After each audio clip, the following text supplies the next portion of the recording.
प्रशासकीय कार्यकाळात घेतलेले निर्णय विधिग्राहीकरण करता येणार नाही अशी कोणत्या कायद्यामध्ये तरतूद आहे ती आयुक्त पल्लवी पाटील यांनी दाखवून द्यावी अशी मागणी माजी उपनगराध्यक्ष प्रकाश मोरबाळे यांनी पत्रकार परिषदेत बोलताना केली।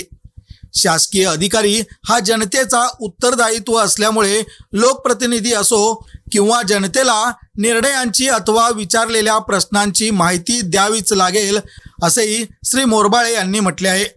महानगरपालिकेच्या आयुक्तांनी भारतीय लोकशाही व न्याय प्रणालीचा सखोल अभ्यास करावा असे आवाहन करताना मोरबाळे यांनी जनतेने निवडून दिलेल्या लोकप्रतिनिधीने प्रश्न विचारणे हे त्यांचे कर्तव्य आणि जबाबदारी असून त्याचे कायदेशीर उत्तर आयुक्तांनी दिलेच पाहिजे।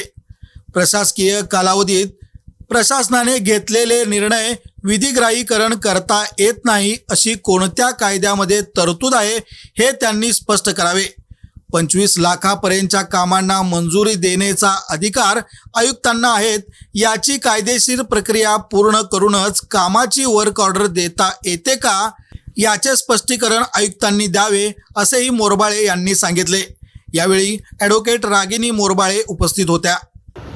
इचलकरंजी महानगरपालिकेच्या आयुक्तांनी परवा दिवशी पत्रकार बैठक घेतली आणि त्यामध्ये काही लोकप्रतिनिधींनी प्रश्न उपस्थित केले, त्याच्यामुळे ते जरा वैफल्यग्रस्त झाले असं मला वाटते। हे जे काय पैसा आहे हा जनतेचा पैसा आहे, जनतेच्या पैशाचा विनियोग कसा केला जातो हे भारतीय संविधानानं सामान्य नागरिकांना पण अधिकार दिलेले आहेत।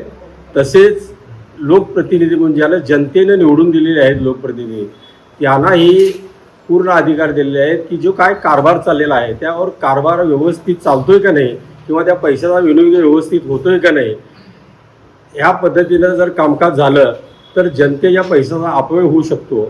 म्हणून त्यांनी ते सभागृहामध्ये आवाज उठवला। त्यावेळेला आयुक्त डिस्टर्ब झाले किंवा वैफल्यग्रस्त झाले म्हणा, आणि त्यांनी सांगितलं की कुठलेही प्रश्न विधिग्राह्य करता येत नाही, परंतु महानगरपालिका अधिनियम 1949 मधील सेक्शन 70 व 71 मध्ये स्पष्ट तरतूद आहे की कुठलेही हे वाद जर असतील तर ते करता येतात आणि असं ही तरतूद पण आहे। आणि या संविधानानं नागरिकांना अधिकार दिले, त्यामध्ये आर्टिकल 14, 19, 21, 226 आणि 32 हे सुप्रीम कोर्ट आणि हाय कोर्टामध्ये हे जर विधिग्राह्य करता येते अशी तरतूद असताना यांनी जनतेची दिशाभूल करण्यासाठी किंवा जनतेला आणि लोकप्रतिनिधीला अंधारात ठेवण्याचं काम हिने केलेलं आहे। हे पूर्णपणे नियमबाह्य आणि बेकायदेशीर आहे।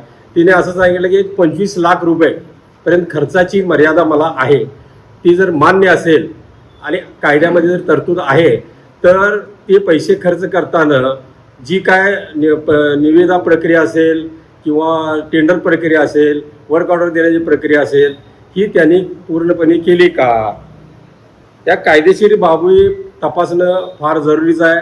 आणि हे काय त्यांना अजून वाटायला आलं आहे की मीच अजून महापौर पण आणि प्रशासक पण म्हणून मीच आहे आणि हा हुकुमशाही पद्धतीचा कारभार आहे, हे पूर्णपणे बेकायदेशीर व नियमबाह्य आहे। याच्यावर नागरिकांना आवाज उठवायचा असेल तर सुप्रीम कोर्टामध्ये, हाय कोर्टामध्ये, लोकपालमध्ये, लोकायुक्ताकडं ह्याच्या तक्रारी करू शकतो, कारण हा जनतेचा पैसा आहे आणि त्याचा विनियोग व्यवस्थित झाला पाहिजे। आणि ह्यांना जो पगार मिळतोय हे जनतेचे नोकर आहेत, आयुक्त हे जनतेचे नोकर आहेत आणि ह्यांना जो पगार मिळतोय तो जनता जी कर भरत्या त्या कराच्या ह्याच्यातून पैशातून ह्यांना पगार दिला जातोय। त्यामुळे प्रत्येक प्रश्नाची उत्तर देणं ही त्यांची जबाबदारी आहे आणि ही त्यांना जबाबदारी टाळता येणार नाही।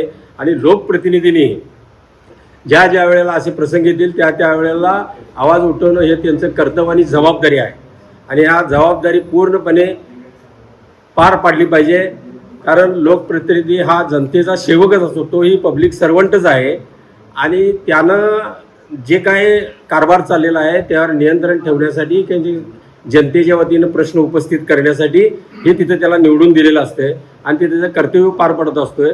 त्याच्यामुळं आयुक्तांनी वैफल्यग्रस्त न होता जी काय कायदेशीर बाबी आहेत ती सभागृहासमोर आणणे, हे सांगणे ही त्यांची जबाबदारी आहे।